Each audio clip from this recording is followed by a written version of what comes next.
The morning alarm echoed through the dormitory halls of Kepler Station, dragging Cadet Jinwoo from another dream about home. He rolled out of his narrow bunk, feet hitting the cold metal floor with a familiar thud. 3 years at the Galactic Military Academy, and he still missed the smell of his mother's kimchi stew and the sound of Seoul traffic outside his bedroom window. "Rise and shine, Deathworlder," came a cheerful voice from across the room. Cadet Minna was already strapping on her combat boots, her black hair tied back in regulation style. The nickname had stuck since their first week here. When the alien cadets discovered humans came from what they considered a death world with its extreme weather, dangerous wildlife, and apparently suicidal tendency to eat spicy food. Jinwoo stretched his arms as he looked at the simulation chamber's imposing steel walls through their dorm window. The massive cylindrical structure dominated the station's central hub, capable of generating any battlefield scenario imaginable. "Another fake war," he muttered, adjusting his standard-issue training gear. Beside him, Minna rolled her eyes. "At least try to look interested. The Vraxian instructors are watching." She nodded toward the observation deck, where several insectoid figures moved behind reinforced glass. "They've been acting weird lately, more nervous than usual." Down the hallway, their squad mates were emerging from their own rooms. Cadet Hyun Jin stumbled out still half asleep, while Cadet So Young bounded past them with characteristic energy. The Korean cadets had naturally gravitated toward each other during their first year, finding comfort in shared language and culture among the sea of alien students. "Formation up, humans," called their squad leader, Cadet Hyun Sik, who had earned his position through a combination of tactical brilliance and the ability to keep his teammates focused. At 22, he was the oldest of their group and carried himself with quiet authority that even the alien instructors respected. The 12 human cadets gathered around the mission briefing terminal in the preparation chamber. Other species had their own dedicated units, but humans were still new enough to the galactic community that they formed a single experimental squad.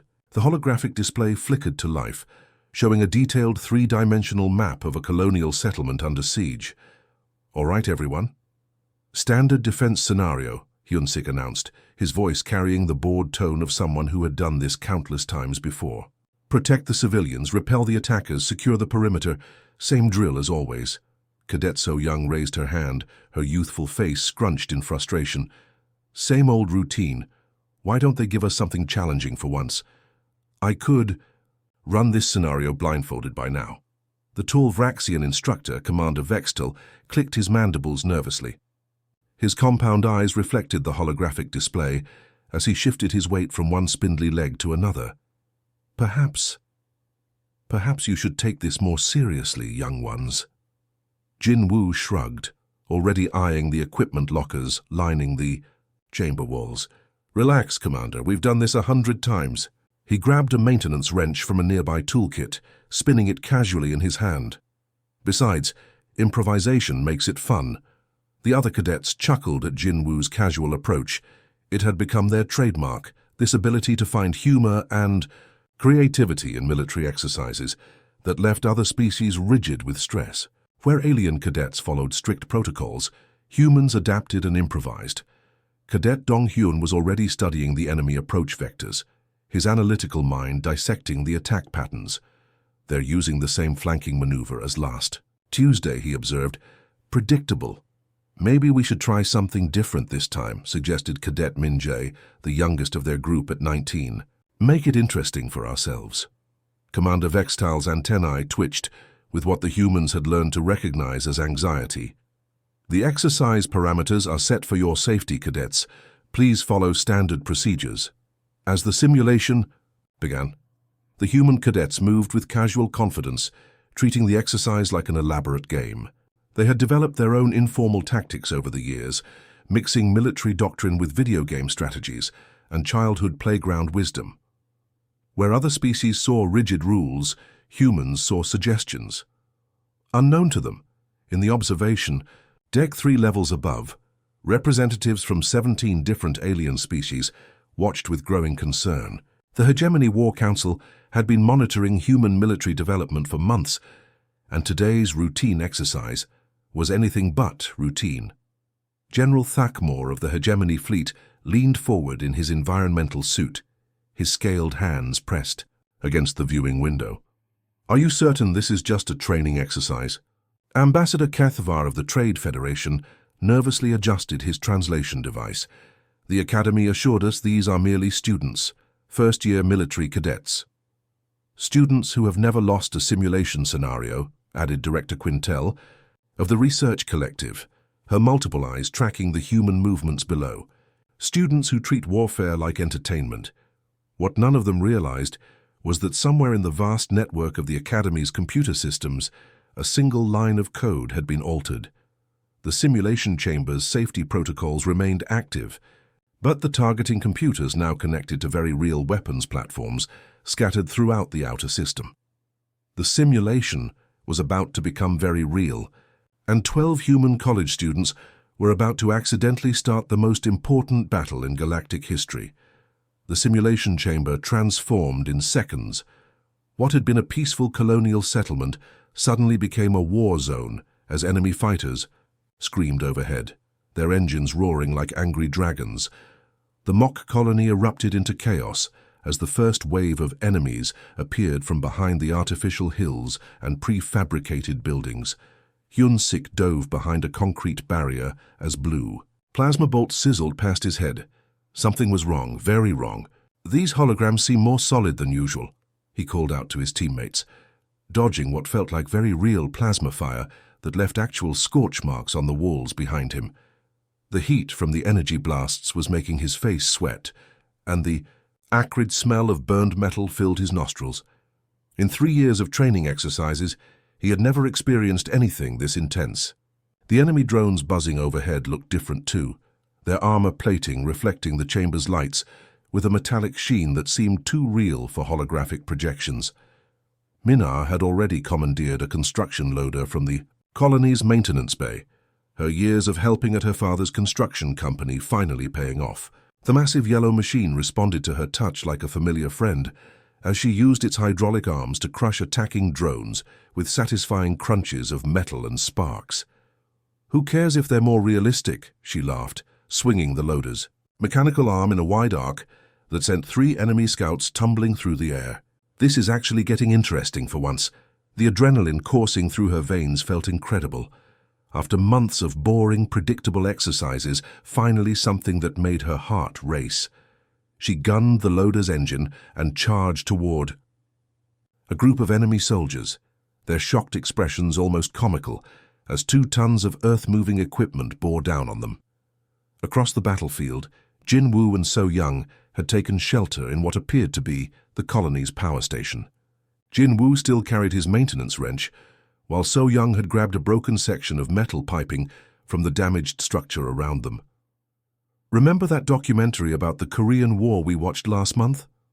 Jinwoo grinned, his eyes bright with inspiration as he started disconnecting power cables. Sometimes the old ways work best.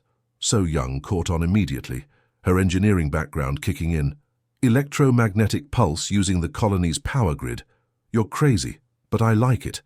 She began stripping wire insulation with her combat knife while Jinwoo used his wrench to create a makeshift coil around the metal pipe. Within minutes, they had jury-rigged an improvised electromagnetic pulse device using nothing more than spare parts and half-remembered physics lessons. "My grandfather would be proud," So Young muttered, thinking of the stories he used to tell about improvising weapons during wartime.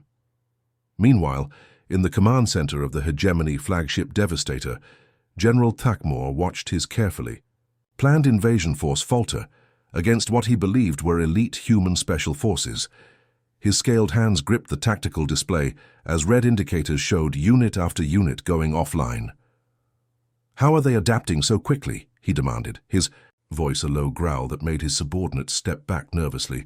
"Our intelligence said these were mere students, Academy cadets." His tactical officer, a nervous creature with too many eyes, checked the reports flooding in from the battlefield. "Sir, they're using completely unpredictable tactics. Our battle computers can't calculate their next moves because they don't follow any known military doctrine. One of them just crushed our scout squadron with construction equipment," reported another officer, disbelief clear in his voice. Another team somehow turned the colony's power grid into a weapon. Back in the simulation chamber, Cadet Dong-hyun had positioned himself on high ground, studying the enemy movement patterns with the analytical mind that made him top of his strategic planning class. Something was bothering him about what he was seeing. "They're not following standard simulation protocols," he told his teammates through their communication headsets. "Look at their formations, their response times. They're actually trying to win, not just provide training resistance."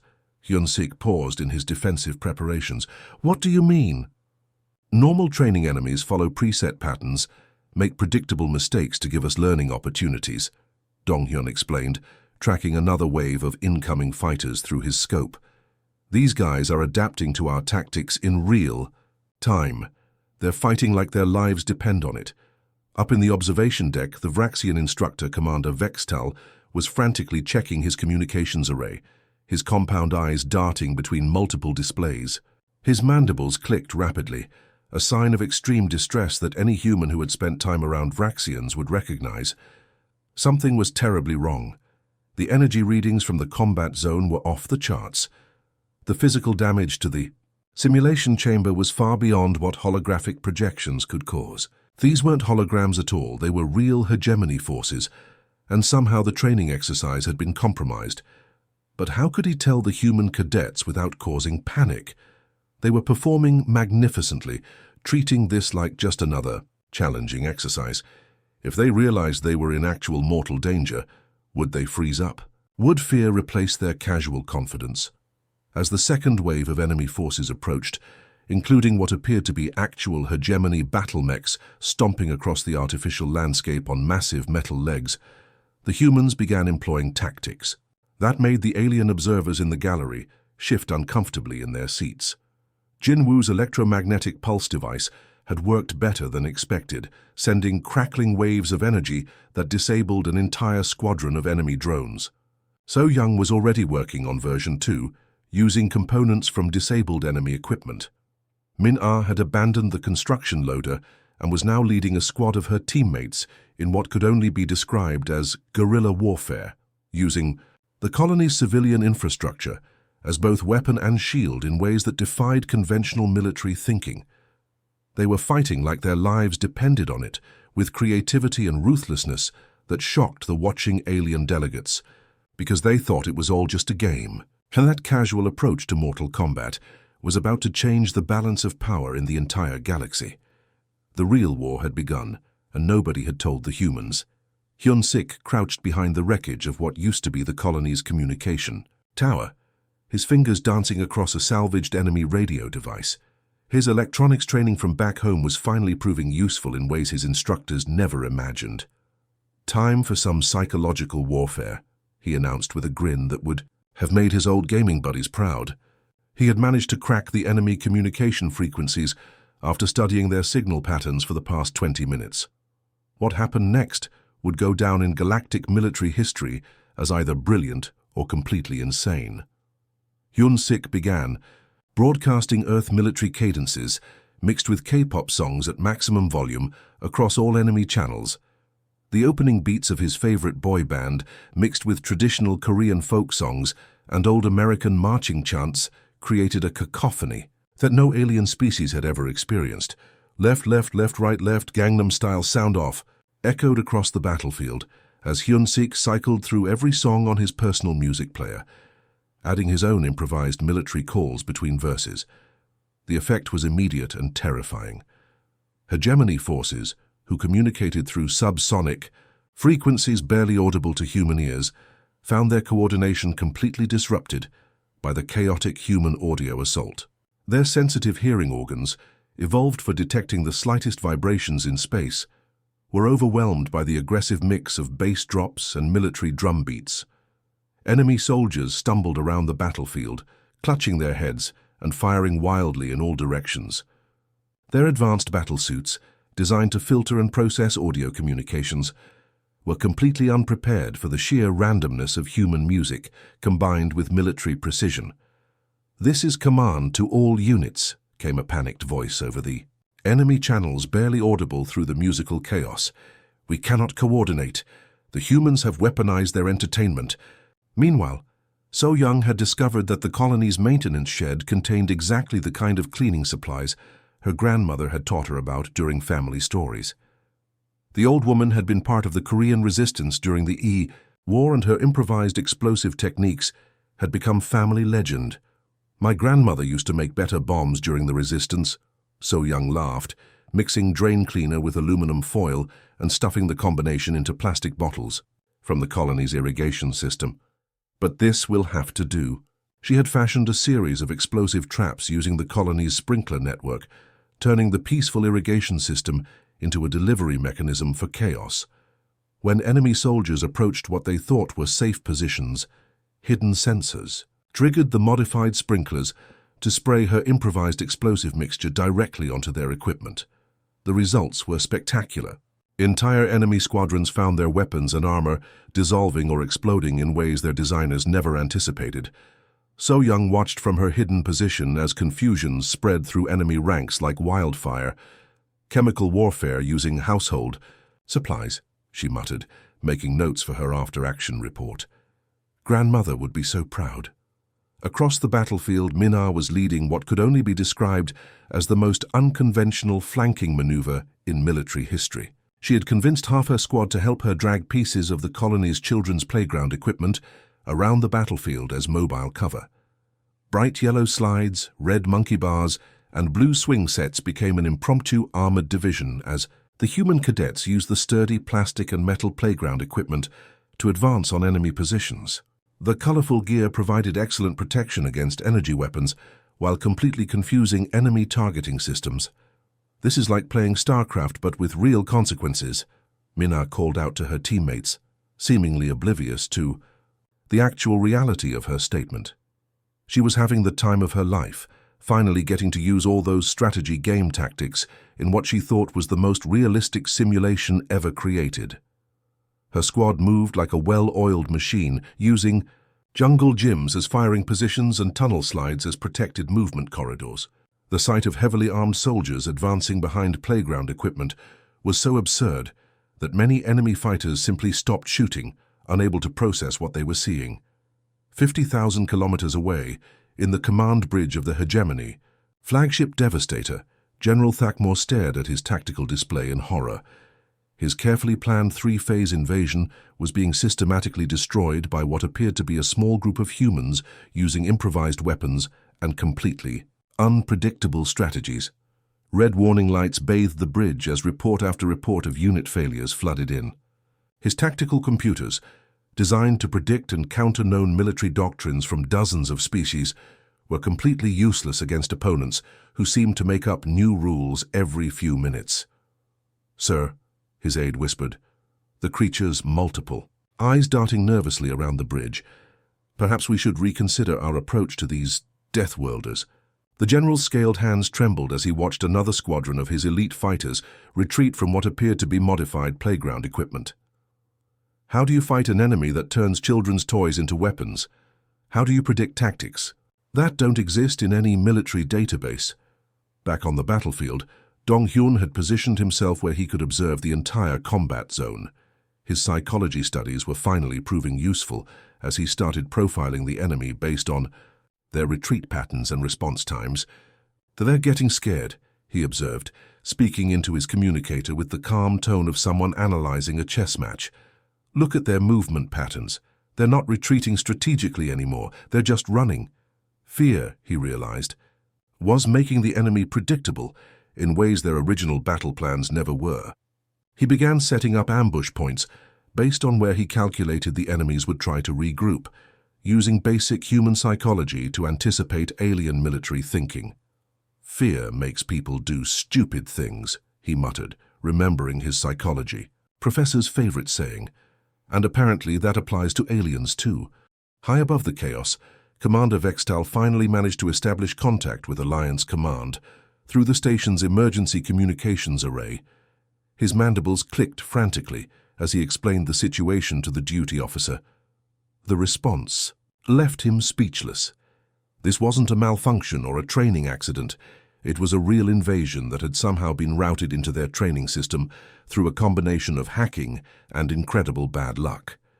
The human cadets were actually fighting a war against one of the galaxy's most feared military forces, and they were winning. The battle had been raging for 6 hours when suddenly every screen in the colony complex flickered and went black.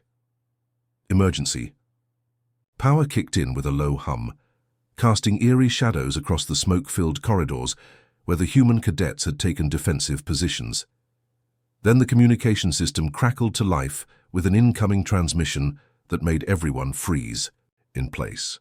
The massive wall displays throughout the colony lit up simultaneously, showing the bridge of what was clearly a real warship, not some training facility mock-up.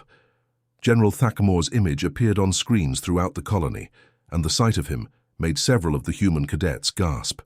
This wasn't the simplified holographic representation they were used to seeing in training scenarios. This was a real alien commander, his reptilian features scarred from what looked like decades of actual combat, his uniform bearing medals and insignia that spoke of genuine military experience. His usual confident demeanor, the kind they had seen in countless training videos, was completely gone, replaced by visible fear that made his scaled hands tremble as he gripped the arms of his command chair. "Alliance Command," he began, his voice shaking in a way that sent chills down human spines. "I wish to discuss terms of immediate ceasefire." Jin Woo lowered the improvised plasma rifle he had cobbled together from enemy equipment, looking around at his teammates with genuine confusion written across his dirt-streaked face. Since when do training simulations have surrender protocols? The question hung in the air like a physical thing. In 3 years of military academy, none of them had ever seen a training exercise where the enemy actually gave up. The scenarios always ran to completion, win or lose, with detailed after-action reviews and performance evaluations. Minna was crouched behind the remains of what used to be a decorative fountain, still holding the metal pipe she had been using as a weapon. "The graphics look way too good this time," she said slowly, studying the alien general's face on the screen. "Look at the detail in his expressions." When did the Academy get this kind of holographic technology? Commander Vextal had been watching. From his position near the communication console, his compound eyes reflecting the light from the screens in a way that made him look almost panicked. His mandibles clicked rapidly with stress as he finally stepped forward, his usual composed instructor demeanor completely shattered. "Cadets," he began, then stopped, seeming to struggle with what he needed to say. His antennae twitched nervously as he looked at each of the 12 human faces staring back at him. "I need to inform you that this was not a simulation." The words seemed to echo in the suddenly quiet space. Even the background hum of the facility's air recycling system seemed to grow louder in the silence that followed. "You've been fighting actual hegemony invasion forces for the past 6 hours, Commander Vextal continued, his voice barely above a whisper. "Real ships, real weapons, real soldiers. Everything you destroyed, everyone you fought, it was all real." The silence that followed was deafening. You could have heard a pin drop in the massive colony complex as 12 young humans tried to process what they had just been told. Minna slowly lowered her improvised weapon, her hands starting to shake as the implications hit her. "Wait, you mean those explosions were real? The heat, the noise, the smell of burning metal?" Her voice carried a note of growing horror as she remembered the construction loader, the satisfying crunch of metal and machinery as she had used it to crush what she thought were holographic drones. "And those soldiers I hit with the loader." Minna's voice grew quiet, almost a whisper. "They were real people." Hyunsik stared at the screen, where General Thakmor waited for a response, the alien commander's image wavering slightly with what appeared to be genuine transmission interference from damaged communication arrays across his fleet. "We actually fought a war?" Hyunsik asked, his voice carrying the same disbelief that was written across all their faces. "And we won." The weight of leadership that had felt so comfortable during training exercises suddenly felt crushing. He had been making life-and-death decisions for his squad, treating tactical choices like moves in a strategy game, while real beings died based on his commands. So Young started laughing, a sound that began as nervous giggling but quickly escalated into full-blown hysterical laughter that echoed off the colony walls. The sound made the alien observers visible in the damaged observation windows above shift uncomfortably, their various forms of non-human anatomy expressing unease in ways the humans couldn't fully interpret. We beat an entire invasion force during what we thought was homework. So Young managed to get out between fits of laughter. I used my grandmother's bomb recipes to fight actual aliens. General Thackmore's transmission continued, his scaled features looking even more haggard than before. The lighting on his bridge flickered, suggesting significant damage to his flagship systems. "We formally surrender all claims to this sector," he announced, his words carrying the weight of official military surrender. We will not engage forces that treat warfare as casual exercise. Your species is too dangerous to provoke." The alien general paused, seeming to study the human faces on his own screens. "In 40 years of military service, I have never encountered opponents who laugh during combat, who sing songs while destroying our communications, who turn children's playground equipment into weapons of war." Dong-hyun looked at his classmates, then at their instructor, his analytical mind already starting to process the incredible chain of events that had led them to this moment. "So, do we get extra credit for this?" The question, asked with complete sincerity, made Commander Vextal's mandibles click in what the humans had learned to recognize as the Vraxian equivalent of nervous laughter. The weight of what they had accomplished began to sink in slowly, like cold water seeping through fabric. 12 college students, barely out of their teens, had accidentally ended an interstellar war simply by treating it like another day at military academy. They had faced down one of the galaxy's most feared military forces using improvised weapons, playground equipment, K-pop music and household chemicals, and they had won not despite their casual approach to warfare, but because of it. The galaxy would never be the same. 3 months after the incident that galactic historians would later call the Playground War, the Alliance Military Academy had been completely transformed. What started as a small training facility on Kepler Station had expanded into a massive complex spanning 3 orbital platforms, with beings from across the galaxy arriving daily to study what they called human warfare methodology. Cadet Jin Woo, now Instructor Jin Woo, sat in the expanded Alliance Military Academy classroom, looking out at a sea of alien faces that still seemed surreal to him. Vraxian compound eyes reflected the overhead lights, while Keltorian tentacles swayed nervously as they took notes on their biopads. The irony of teaching warfare to species that had been fighting battles for millennia before humans even discovered fire wasn't lost on him.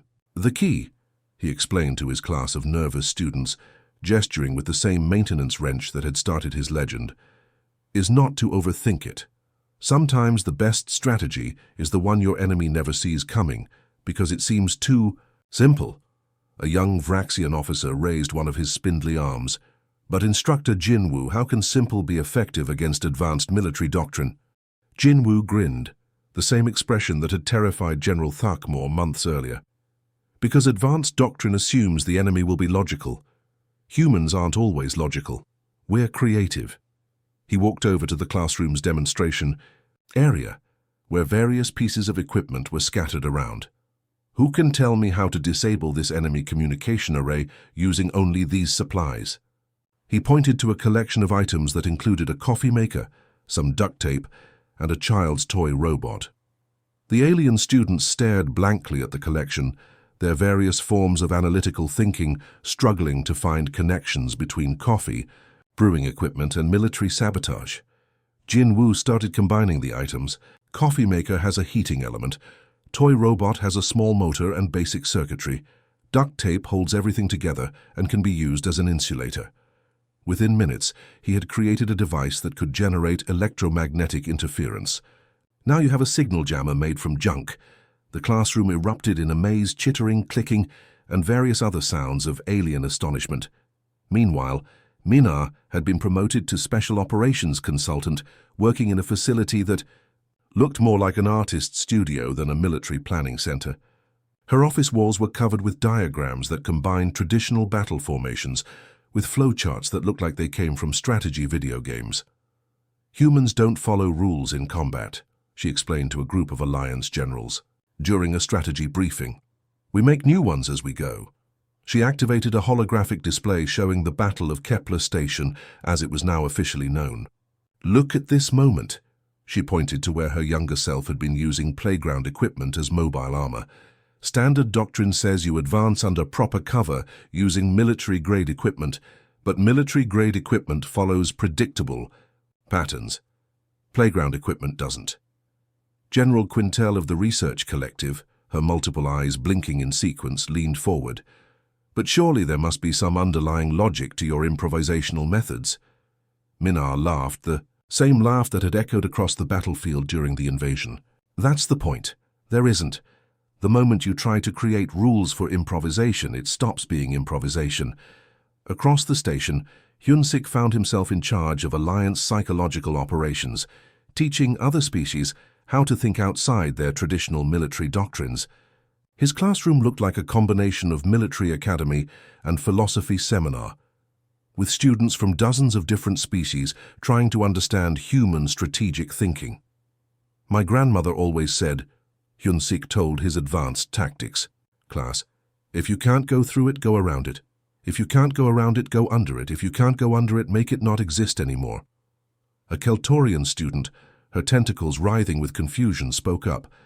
But Instructor Hyun-sik, the final option seems to suggest complete destruction of obstacles. Is this not wasteful? Hyun-sik smiled and activated a tactical display. Sometimes the most efficient solution is the one that seems most extreme. During the battle, we didn't try to capture enemy equipment intact for study. We destroyed it completely, which eliminated the threat faster than any complex neutralization protocol. The revelation that humans approached problems with a willingness to completely change the rules of engagement had revolutionized Alliance military thinking. The most surprising development was that the hegemony had not only surrendered, but had requested to join the Alliance, specifically asking for human protection from other threats in the galaxy. Their former General Thakmor now served as a living case study in something the Academy called Deathworlder Response Assessment. In a secured lecture hall, Thakmor stood before Alliance officers, his scaled hands steady now, but his eyes still, carrying the haunted look of someone who had faced the impossible. They turned entertainment into psychological warfare, he explained to the fascinated audience. They weaponized their children's play equipment. They created military-grade explosives from cleaning supplies. He paused, his reptilian features showing something that might have been respect. In 40 years of military service, I had never encountered opponents who treated destruction as a creative exercise. Back in the research wing, So Young and Dong Hyun were developing new academy curricula, trying to figure out how to teach what came naturally to humans. Their office looked like a mad scientist's laboratory, filled with random objects, chemical compounds, and alien technology in various states of modification. How do you teach improvisation? So Young wondered aloud during a faculty meeting, surrounded by fellow instructors from a dozen different species. How do you train someone to be creative under pressure when their entire culture is based on rigid protocols? Dong Hyun was studying behavioral patterns of different species, trying to find ways to encourage creative thinking in minds that had evolved for completely different purposes. Maybe we don't teach them to think like humans, he suggested. Maybe we teach them to think like themselves, but without limits. Commander Vextal, now promoted to Academy Director, often reflected on that day as he walked through the expanded facility. His mandibles would click thoughtfully as he watched human instructors teaching alien students to question everything they thought they knew about warfare. In his reports to Alliance Command, he wrote, "Humans don't just adapt to warfare, they play with it. They find joy in problem-solving under lethal conditions. This makes them either the most valuable allies or the most terrifying enemies in the galaxy." The former cadets had become legends throughout known space, but they remained remarkably unchanged. They still joked with each other in the hallways, still improvised solutions to daily problems, still treated each new challenge as an interesting puzzle to solve rather than a serious obstacle to overcome. The galaxy had learned an important lesson. Never underestimate a species that considers warfare just another form of creative expression. Alliance military recruitment on Earth increased by 3,000% within the year, with recruitment centers reporting lines of young humans eager to join what they saw as the ultimate strategy game. Humans, it turned out, were exactly what the galaxy needed to break free from millennia of predictable doctrine-based warfare. They just hadn't realized it until 12 college students accidentally won a war during what they thought was a training. Exercise.news broadcasts across the galaxy now regularly featured human military advisors, their casual approach to existential threats both reassuring and terrifying to species who had spent centuries following rigid military traditions. The age of predictable warfare was over. The age of human creativity had begun. The end.